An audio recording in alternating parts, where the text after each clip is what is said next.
রাম,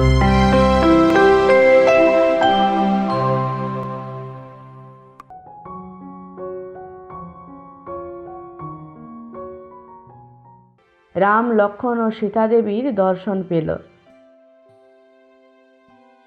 উনার দেহের ও চারপাশের নোংরা পরিষ্কার করে চন্দন ও অন্যান্য সুগন্ধি লাগিয়ে দিলেন।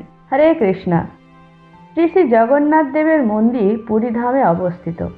কিন্তু আপনারা কি জানেন যে প্রভু শ্রী জগন্নাথ দেব কিভাবে তার ভক্তের সেবা করেন? হ্যাঁ, সেরকমই একটি লীলা আজ আমরা শ্রবণ করব। কারণ আজও পুরীধামে প্রভু জগন্নাথ আজও ভক্তের সাথে বিভিন্ন অলৌকিক লীলা প্রদর্শন করে থাকেন। আর সেরকমই একটি লীলা জগন্নাথ মন্দিরে প্রসিদ্ধ। চলুন আজ আমরা দেখি প্রভু জগন্নাথ কিভাবে তার ভক্তের সেবা করছেন।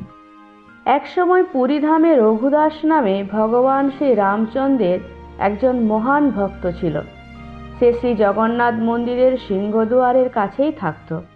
একবার সে যখন জগন্নাথ দর্শন করতে গেল, তখন সে বিগ্রহবেদিতে রাম, লক্ষ্মণ ও সীতা দেবীর দর্শন পেল। আর সেই দিন থেকেই তার মধ্যে এক দৃঢ় বিশ্বাস জন্মালো। ভগবান রাম আর জগন্নাথের মধ্যে কোনো পার্থক্য নেই। ঠিক তবে থেকেই ভগবান জগন্নাথ দেবের প্রতি তার ভক্তি আরও বেড়ে গিয়েছে। একবার রঘুদাস শ্রী জগন্নাথের জন্য একটি খুব সুন্দর মালা গাঁথল। জগন্নাথকে মালাটি দেওয়ার জন্য সেটি সে পূজারীকে দিল। কিন্তু পূজারী সেটি ভগবানকে দিতে চাইলেন না, কেননা কলার বাকল থেকে সুতো তৈরি করে রঘুদাস মালাটি গেঁথেছিল। আর সেই সময় জগন্নাথ মন্দিরে এই সমস্ত দ্রব্য নিষিদ্ধ ছিল।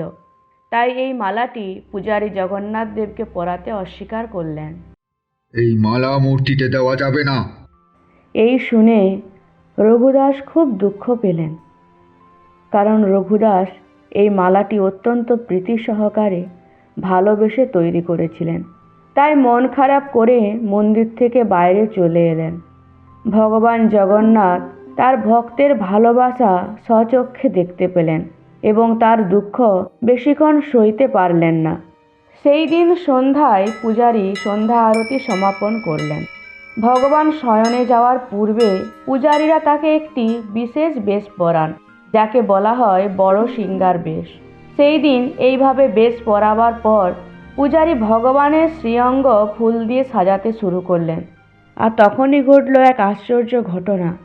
পূজারী লক্ষ্য করলেন ফুল দিয়ে তিনি যা কিছু করছেন তা ভগবানের দেহে একটিও থাকছে না, সমস্ত ফুল মাটিতে পড়ে যাচ্ছে।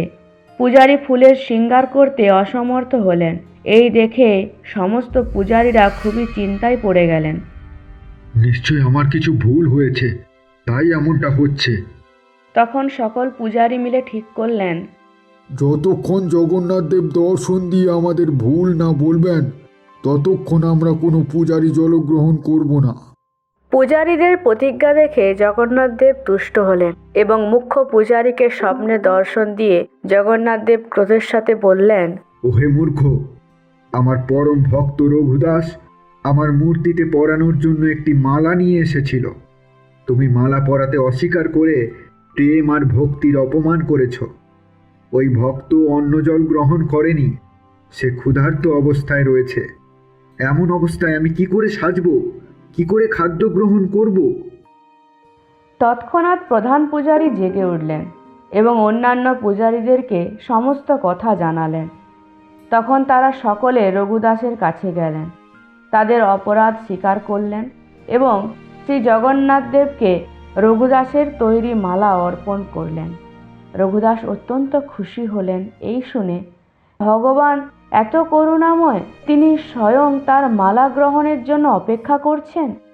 রঘুদাস আনন্দে বিহ্বল হল। রঘুদাসকে নিয়ে আরও একটি ঘটনা প্রসিদ্ধ আছে। একবার রঘুদাস খুব গুরুতর একটি অসুখে পড়েছিলেন। উনি এতটাই ক্লান্ত ও দুর্বল হয়ে গিয়েছিলেন, উঠে দাঁড়াতেও পারছিলেন না। শয্যা অবস্থায় মলত্যাগ করতে বাধ্য হয়েছিলেন। উনি প্রায় অচেতন অবস্থায় শুয়ে থাকতেন।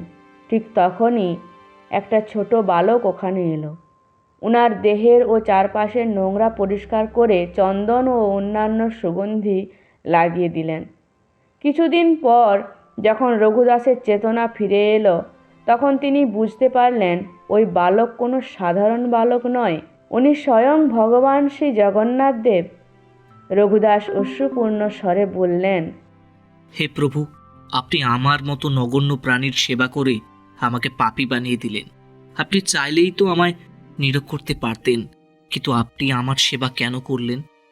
কিন্তু আমার ইচ্ছে ছিল তোমার সব অশুভ কাজ সমাপ্ত হয়ে যাক, আর দেহত্যাগ করার পর তুমি আমার কাছে চলে আসবে। ভক্তরা যেমন প্রসন্ন মনে আমার সেবা করে, আমারও মনে হয় তাদেরকে আমিও সেবা করি। হরে কৃষ্ণা। আজ জগন্নাথ দেবের একটি অপূর্ব লীলা আমরা দর্শন করলাম, যেখানে দেখলাম যে ভগবান শুধু সেবা গ্রহণই করেন না, উনি প্রয়োজনে ভক্তের সেবাও করেন, কারণ ভগবান তার অত্যন্ত অন্তরঙ্গ ভক্তের সেবা করে খুবই আনন্দ এবং প্রীতি লাভ করেন। হরে কৃষ্ণা। জয় জগন্নাথ।